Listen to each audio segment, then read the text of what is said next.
Hi friends, Molton here and welcome back to another video in our chess Prowess series. So today we're talking about liquidation, and it's all about when to exchange your pieces and transition from the middle game into a favorable endgame. So we're going to be talking about this using two of my favorite examples, so I hope you stick around and enjoy the video.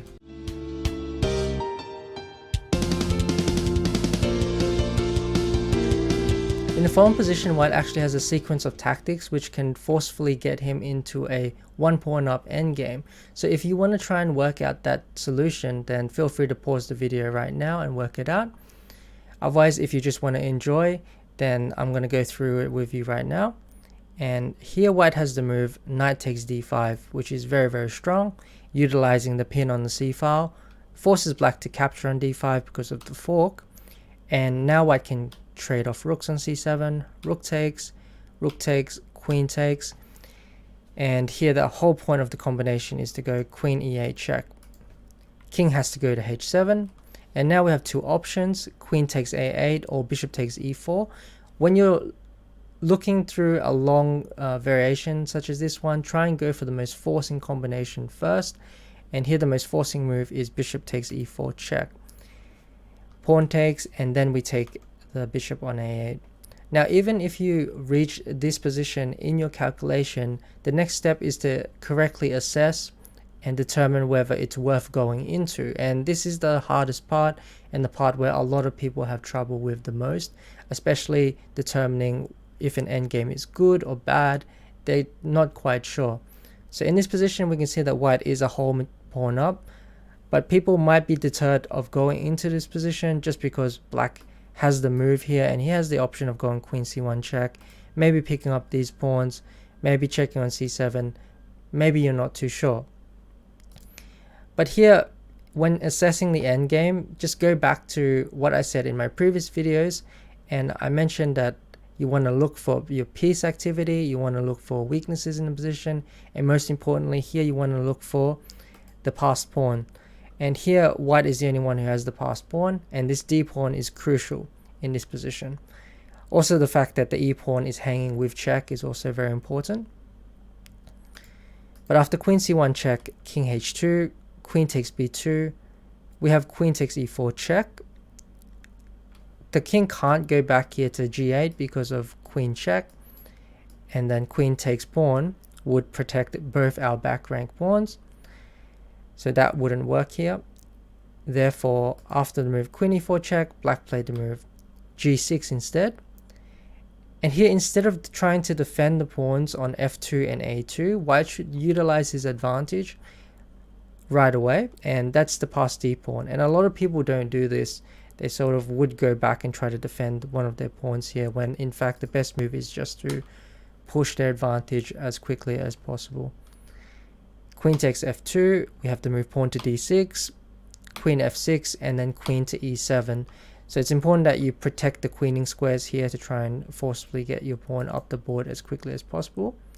Queen c3, we have queen takes f7 check, king g8, and now we just slide the queen back to the e7 square is the easiest option here, protecting the d7 pawn to push up the board and also defending the queening square. Here, for example, a6, we can follow up with the move queen d8 check, king g7, and queen c7 check would trade off the queens. So the next example is also a really nice sequence of moves which led all the way up into the endgame. So once again, if you want to try and solve this, I'll give you a few seconds to pause the video.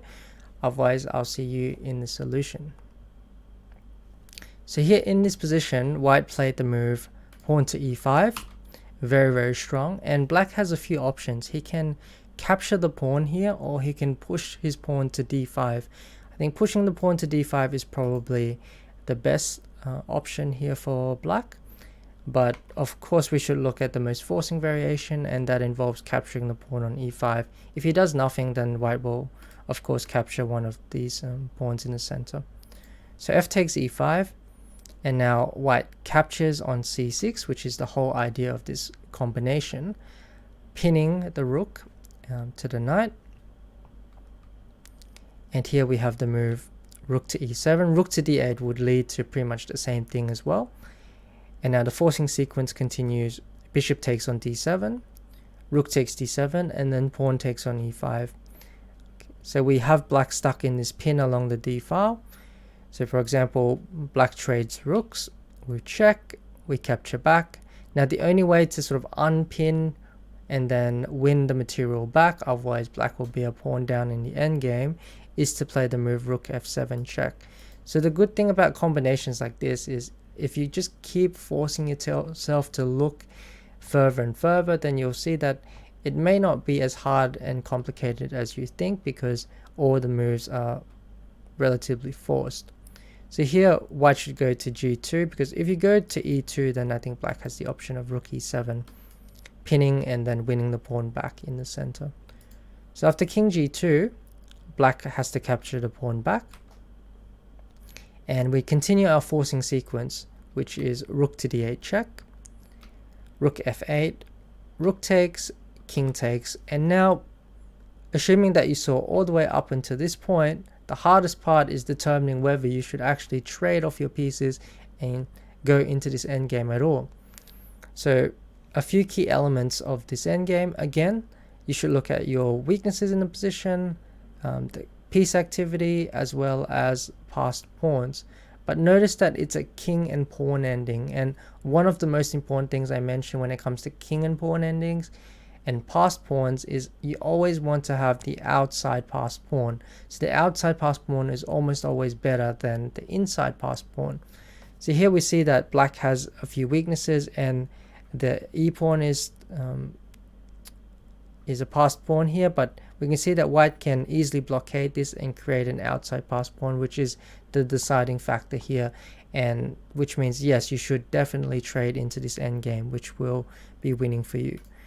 For example, after king f3, king e7, king e4, so we first blockade, and let's say for example king d6 is played. Well, all we have to do now is create an outside passed pawn, and then what will happen is once we trade it off for the e pawn, our king will be much closer to clean up the rest of black's king side.